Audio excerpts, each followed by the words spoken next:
Doctor, சில போதைப் பொருளை இது போதைப் பொருள் தானா என்று கூட அடையாளம் காண முடியாது. அதை பயன்படுத்தி இருக்கிறார்களா, பாவித்து இருக்கிறார்களா என்று கூட கண்டுபிடிக்க முடியாது. அப்ப எப்படி என்னதான் செய்யறது? எங்களுக்கு அந்த பிஹேவியரல் சேஞ்சஸ் தெரியும்.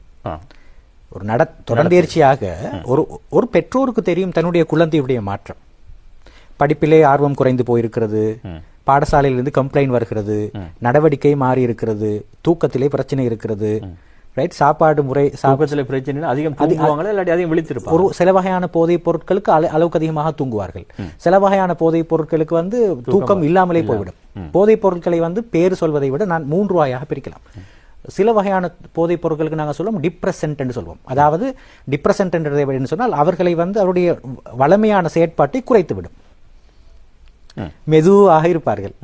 ரைட்? நீங்க பார்க்கலாம், சில வகையான போதைப் பொருட்களை யூஸ் பண்ணிவிட்டு போய் வாஷ்ரூம்ல உட்கார்ந்து விடுவார்கள். வாஷ்ரூம் ஆள் வெளியே எடுக்க இயலாது, ரொம்ப நேரம் உட்கார்ந்துட்டு இருப்பார்கள். ஏன்னா அவர் அந்த மயக்கத்திலே இருப்பார்கள், தூங்கிக் கொண்டே இருப்பார்கள். அன்றாட செயற்பாடு எல்லாம் குறைந்து போய்விடும். இது ஒரு வகை.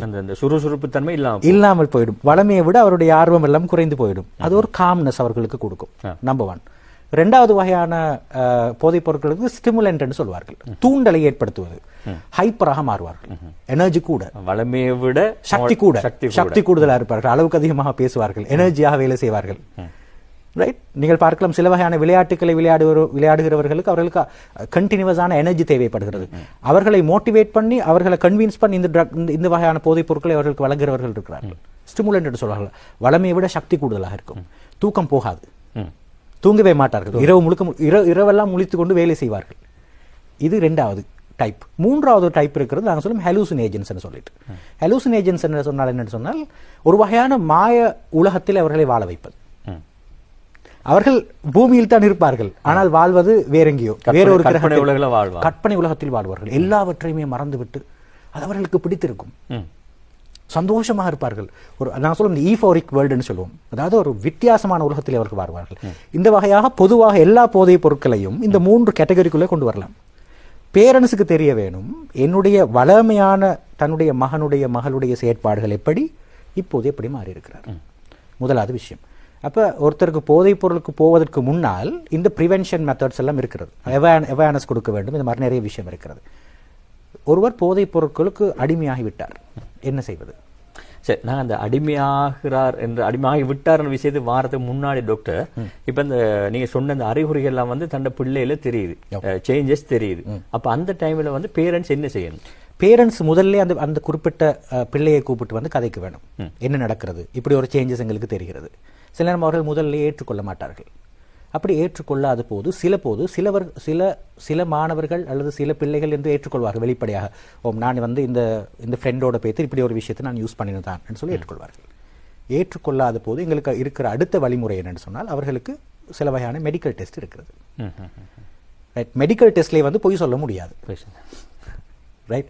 மெடிக்கல் டெஸ்ட் இருக்கிறது. அவர்களுக்கு நாங்கள் டிஎஸ்டி என்று சொல்லி ஒரு டெஸ்ட் இருக்கிறது, ட்ரக் ஸ்கிரீனிங் டெஸ்ட்னு சொல்லுவோம். ட்ரக் ஸ்கிரீனிங் டெஸ்ட்னு சொல்வார்கள். அது எல்லா இடங்களிலுமே இருக்காது. அந்த வகையான டெஸ்ட்டை செய்கிற போது இவர்கள் எந்தெந்த போதைப் பொருட்களை பாவித்திருக்கிறார்கள், எந்த அமௌண்ட்டில் அவருடைய பிளட்ல அது கலந்து இருக்கிறது என்று சொல்லி முழு விவரங்களையும் அது தந்துவிடும். அது பொய் சொல்லாது. ரைட்? அதிலேயுமே குளறுபடி செய்கிறவர்கள் இருக்கிறார்கள், அது வேறு விஷயம். அது நாங்கள் அதை பற்றி பேச தேவையில்லை. ஆனால் கண்டுபிடித்து விடலாம். அப்படியான அறிகுறிகள் தெரிகிற போது அவர்களுடைய நேரடியாக அந்த குறிப்பிட்ட பிள்ளைகளை அழைத்து பேசலாம். இப்படி ஒரு மாற்றம் தெரிகிறது, என்ன விஷயம்? சில பிள்ளைகளை அழைத்து பக்கத்துல வச்சு பேசுறதுக்கே பேரண்ட்ஸ் பயப்படுறாங்களே டாக்டர். அவர்கள் பேசினா பிள்ளை சண்டைக்கு வராரு, கோவப்படுறாருன்னா சில பேரண்ட்ஸ் சொல்லுவாங்க. அதுக்கு இந்த காலத்துல நிறைய அந்த மாதிரி நடக்கிறது. உதாரணமாக நீங்க பாத்தீங்கன்னு சொன்னால், என்னிடம் அழைத்து வருகின்ற சிலர்கள் இருக்கிறார்கள். நான் சில நேரம் அவர்களுக்கு சொல்ற ஆப்ஷன் என்னன்னு சொன்னால், ஆரம்பத்தில் இவர்களுக்கு இந்த குழந்தை, நிறைய பேரண்ட்ஸுக்கு இருக்கிற பிரச்சனை நீங்கள் பார்த்தீங்கன்னா, அவங்களுக்கு பேரண்டிங் ஸ்கில் கிடையாது. குழந்தை எப்படி வளர்ப்பது என்று தெரியாது. என்ன செய்வார்கள் என்று சொன்னால், தனக்கு கிடைக்காத சுதந்திரம் எல்லாமே தன்னுடைய குழந்தைக்கு கிடைக்க வேண்டும் என்று ஒரு பேரண்ட் விரும்புவது பிரச்சனை அல்ல. ஆனால் அந்த சுதந்திரம் அவர்களுடைய வாழ்க்கையையும் தன்னுடைய கட்டுப்பாட்டையும் சமூகத்தில் இருக்கிற நார்ம்ஸ் அண்ட் வேல்யூஸையும், ரைட், ஒழுங்குகளையும் உடைத்திருந்து போகிறது என்று சொன்னால் அந்த சுதந்திரம் அல்ல, அது அத்துமீறல். அன்பு என்று சொல்லி அழிவுக்கு காரணமா அமர்ந்து விட அந்த எல்லா ஆப்பர்ச்சுனிட்டியும் கொடுத்து விடுவார்கள். உதாரணமாக அண்மையிலே சந்தித்த ஒரு மாணவர் இருக்கிறார். அவர் தரம் 10 படித்துக் கொண்டிருக்கிறார். அவருடைய கையிலே i16 ஒரு போன் இருக்கிறது. நான் பேரண்ட்டை கேட்டேன், i16 யூஸ் பண்ற அளவுக்கு இவர் என்ன அச்சீவ் பண்ணிவிட்டார்? இவருக்கு ஏன் அதை வாங்கி கொடுத்தீர்கள்? அந்த அச்சீவ் பண்ணியிருக்கேன் அப்படி என்ன தேவை இருக்கு? என்ன தேவை இருக்கிறது? I-16 ஒரு 15 வயது மாணவர் 10ஆம் ஆண்டு படிக்கிற மாணவருக்கு என்ன தேவை இருக்கிறது வாங்கி கொடுப்பதற்கு? அப்ப பேரண்ட்ஸ் என்ன சொல்றாங்கன்னால், பேரண்ட்ஸுடைய பெர்ஸ்பெக்டிவ் என்னன்னு சொன்னால், இல்லை நாங்கள் சின்ன வயசுல இப்படிலாம் ரொம்ப கஷ்டப்பட்டோம், எங்களுக்கு இந்த மாதிரியான ஆப்பர்ச்சுனிட்டி எல்லாம் எங்களுக்கு கிடைக்கவில்லை, அதனால எங்களோட பிள்ளைக்கு நாங்கள் கொடுக்குறோம். அப்ப கொடுத்து விட்டு பிறகு பிள்ளை ஒரு பிரச்சனையில் போய் மாட்டிக் கொள்ளுகின்ற பொழுது அதற்கு பிறகுதான் யோசிக்கிறார்கள், நாங்கள் ரொம்ப சுதந்திரம். அப்போது கூட்டி வருவார்கள், டாக்டர் எப்படியாவது அந்த குழந்தையை மாற்றி விட்டு தாருங்கள், இவருடைய பிஹேவியர் எப்படி இருக்கிறது. சில போது அந்த குழந்தைகள் நாங்கள் சொல்வதையும் கேட்பதற்கு தயாராக இல்லை. அப்ப அந்த குழந்தை வீட்டிலே வளர்வதற்கு பொருத்தமான குழந்தை அல்ல. அந்த குழந்தையைத்தான் நாங்கள் ஜுவனியல் ஹோமுக்கு அனுப்ப வேண்டும். சீர்திருத்த இடங்களுக்கு அனுப்புறதுக்கான முக்கியமான காரணம் அதுதான். சில சந்தர்ப்பங்களில் வேற வழி கிடையாது, பெற்றோரால் கண்ட்ரோலே பண்ண முடியாது. உதாரணமாக தாய்க்கு அடிக்கிறார்கள். அண்மையிலே ஒரு தாய் வந்திருந்தார், என்னிடம் வருகின்ற பொழுதே அந்த தாய்க்கு வந்து தன்னுடைய மகனுடைய 3 நகங்களும் பட்டு இங்கே கிழிந்திருந்தது. இந்த மாதிரி நிறைய விஷயங்கள் நடக்கும். பிறகு நான் பார்க்கிற போது அவர் போதைப் பொருளுக்கு அடிமையாக இருக்கிறார், தாயிடம் காசு கேட்டிருக்கிறார், கொடுக்கவில்லை, அடித்திருக்கிறார். இந்த மாதிரியான சில விஷயங்கள் இருக்கிறது.